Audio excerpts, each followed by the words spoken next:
Hello and welcome. The Porsche 919 Hybrid Evo is the circuit to Catalunya crusher.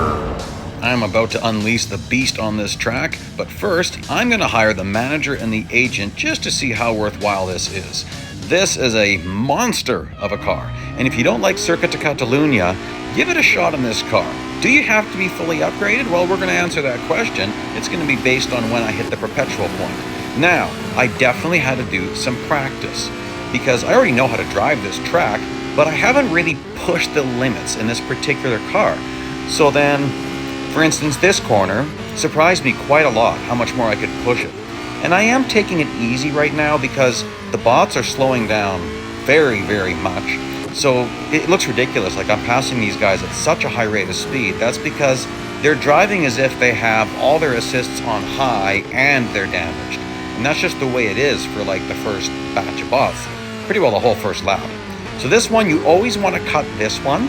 It's good to, you don't have to slow down as much. You avoid a bit of traffic. This cut I call optional. This cut though, I would say always take it unless there's a huge gaggle in your way, then slow down. This race is in the limited series, tier 10. So it's not upgrade dependent. You can drive it with as few or as little as you have, and we'll just see what this is like and see how easy or hard it is for me. So there I was trying to get a bit of draft, but I just wasn't prepared for how slow he was going to go. Even here, this car is going to be blocking my entrance to this corner a little bit, but look at that. That's pretty fast. Same with here, they're slow bots. You got to take it a little bit easy the first few laps, but you still have to go really fast. And so as we get further along, you'll notice I am spending less and less time on the brakes. Like this corner, oops, I went off track, but you never brake for that corner unless someone's in your way. And sometimes you could just lift for a little bit. So for instance, this corner right here, if you get it perfect, you could take it full throttle, but by perfect, you can't have anyone in your way. You see I'm skipping the cut. But then I'm taking that one, barely went off track. So that one corner I was just talking about, I generally do lift a tiny bit or brake just to make it smoother. Now, by lap 3, the bots are starting to get faster, so I can start to drive a little bit more aggressively. Now, when I drove that in a little too deep, this is always full throttle in this car, and you can hug the right as much as you want. It's kind of ridiculous. Now here he's perfectly in the wrong spot, so I'm over braking for that corner. Wrong race line, but there's nothing I can do about it. And you can still lose it in this car if you get back to the throttle at the wrong time. Thankfully, this car has very quick recovery, especially when comparing it to the McLaren MP4X. When that car loses it, it really loses it. Nice thing about that car though, the McLaren MP4X, substantially cheaper to fully upgrade compared to this. In fact, it's been a while since I looked, but yeah, I know for sure it's way cheaper. Like this is, gold-wise, this is the most expensive car to fully upgrade, I believe. And so it's just nasty. Like you gotta wait for a sale before you buy the last engine upgrade, which is $1,310. Ugh. So at this point, now by the way, I am fully upgraded. At this point, I can start driving more aggressive because the bots won't be doing ridiculous braking. Like, see, look at that. That was much more reasonable.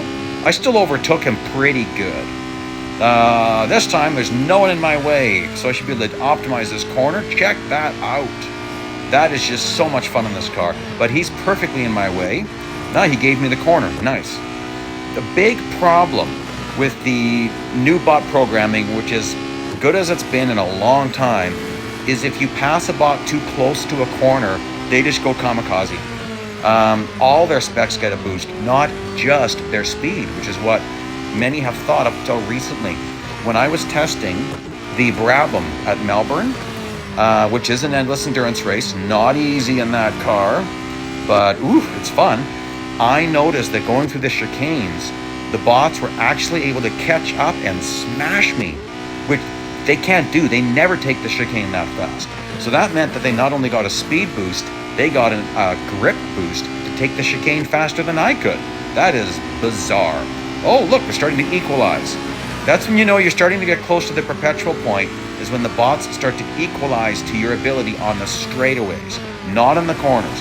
They're always going to be worse than us in the corners. Well, as long as you got those assists off. If you've got your assists on, then not. Eventually, the only way you beat bots is in the corners or by taking cuts. But you'll notice that no matter how good they get, I'm better. But not on the straights. Oop, lost it a little bit. So here I can probably stay full throttle if I got the right trajectory. Yeah, no trouble there. And you really want to avoid accidents. Oh, that was close to getting T-boned. But that's why I threw it sideways. I didn't want to hit that guy with my front end. Side contact, rear contact, I don't really care about. Heavy side contact though, or multiple heavy side contact will eventually damage you. Ooh, that was pretty fast. See if I can catch some draft. Okay, nice. But I'm catching him at the wrong spot of this corner. Nuts. Still, can I overtake him? Oh, yes, I can. But I'm passing him late. So I'm worried he's going to... Oh, is he going to hit me? No? Good. I was passing him a little bit later. Wasn't sure what he was going to do. There, you're starting to notice very, very light braking point there. I'm barely on the brakes. And then here, watch the wall on your right there. That's where I start my braking point for this cut. And look, here we are at the perpetual point. Look at my clock, 61 seconds. Timer's still pretty full. So this is possible with lower upgrades as long as you are pushing it the way I'm pushing it. Now, check this out. I'm gaining on this bot, right? You watch, I'm gaining.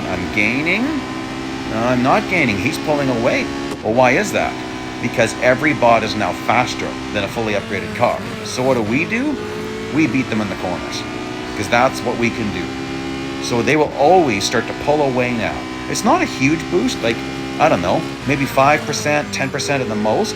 Like even here, oh, I'm overtaking him very late. I'm gonna take the wrong line. Look at that. Yeah, he went flying off track. Obviously, he went full throttle.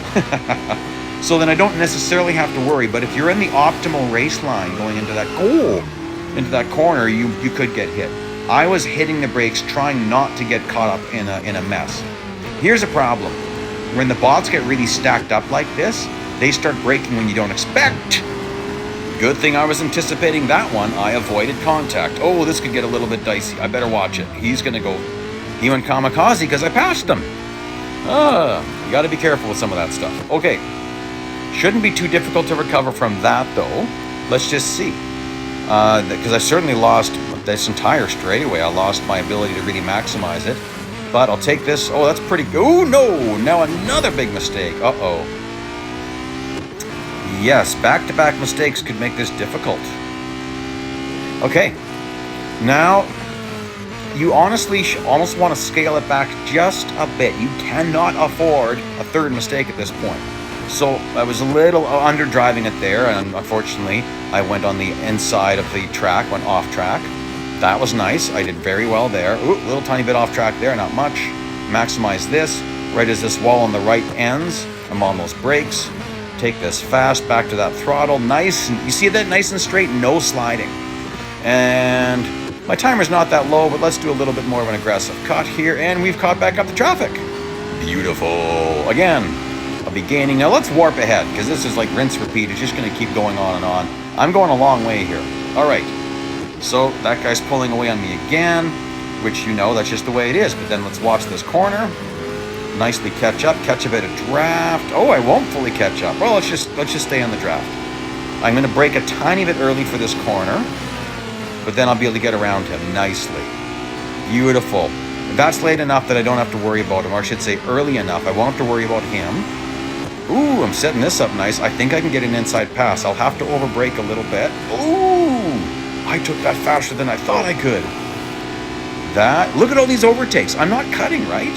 So, and once in a while here, it's just you have to slow down so much to take that really tight hairpin.